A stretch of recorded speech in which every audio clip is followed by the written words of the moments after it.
তিনি যদি সত্যিকারে পদত্যাগ করে প্রতিবাদী হতে চান, তার জন্য বাংলার আমি স্বাগত জানাবো এবং বলবো আমাদের বোন মিমির বিলম্বে বোধোদয় হলো, কিন্তু ত্রুটিপূর্ণ পদত্যাগ, এই পদত্যাগে দর বাড়ানো, টিকিট কনফার্ম করা না ঘাটালের মতো অন্য কিছু হিডেন এজেন্ডা আছে, সেটা ভবিষ্যতই বলবে। আর সত্যিকারের পদত্যাগপত্র দিতে গেলে আমি 9 সালে এমপি হওয়ার পরে এমএলএ থেকে পদত্যাগ করেছিলাম, স্পিকারের হাতে দিয়ে গেছিলাম হাসিম আব্দুল হালিমের হাতে। আমি 16 সালে এমএলএ হয়ে এমপি থেকে পদত্যাগ করেছিলাম, আমি রাজমাতার কাছে, যিনি স্পিকার ছিলেন সুমিত্রা মহাজন, তার হাতে গিয়ে দিল্লিতে গিয়ে দিয়েছিলাম। এটাই হচ্ছে পদ্ধতি। কেউ 2 নম্বরই করলে তার বিরুদ্ধে 4 নম্বরে অ্যাকশন নিচ্ছ তোমরা, বলছেন মুখ্যমন্ত্রী, বলছেন আমরাও কিন্তু স্ট্রং। 2 নম্বরই করলে তো 4 নম্বরই কেন? 420-তে অ্যাকশনই হয়। দেবের বিরুদ্ধে তুমি করো না, কত কাণ্ড করলে। 21 তারিখ গরু পাচার মামলায় তলব করা হলো। হ্যাঁ, টাকা নিয়েছে তো এনামুলের কাছ থেকে, অ্যাকাউন্টে টাকা নিয়েছে। এর আগে নিজাম প্যালেসে ডেকে সারাদিন ইন্টারোগেশন হয়েছে, ইডি অফিস আগে ডেকেছে। ইডি কেন এত দেরি করছে? ওকে কাস্টডিতে নেওয়া উচিত।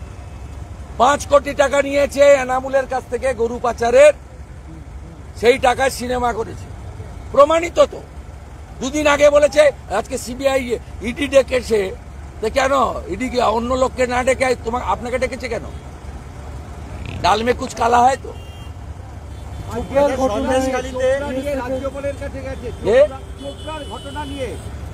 কোনো অসুবিধা নেই, মোস্ট ওয়েলকাম। বিএসএফ এর ডাইরেক্ট ইনভলভমেন্ট নেই। অমানবিক ঘটনা ঘটেছে, বেদনাদায়ক ঘটনা।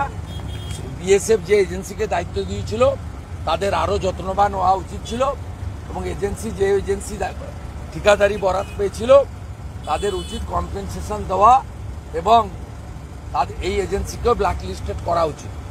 এটা নিয়ে আমার কোনো মন্তব্য নেই।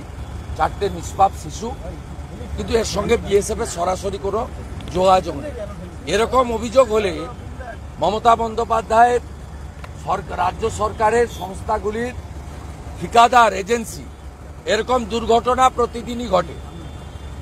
এরপর থেকেও বিজেপি এমএলএ, বিজেপি নেতারা প্রতিনিধি দল নিয়ে রাজ্য সরকারের কোনো সংস্থার কোনো এজেন্সির দ্বারা কেউ যদি দুর্ঘটনাগ্রস্ত হয়, মমতা ব্যানার্জির বিরুদ্ধেও ডেপুটেশন রাজ্যপালের কাছে হবে। আপনি পথটা দেখালেন, দরজা খুললেন, এই রাস্তায় সবাই হাঁটবে। কৃষক প্রতিবাদকে সমর্থন করে পাঞ্জাব যাওয়ার পরিকল্পনা, পাঞ্জাব যাওয়ার যে 21 ফেব্রুয়ারি পিছিয়ে দিলেন মমতা। আপনার 100 দিনের কাজের টাকা দেওয়া পিছিয়েছে। তৃণমূলের নেতারা নিজেরা অ্যাকাউন্ট খুলছে টাকা নেওয়ার জন্য। 21 ফেব্রুয়ারি আর টাকা দেওয়া হচ্ছে না, 1 মার্চ হচ্ছে।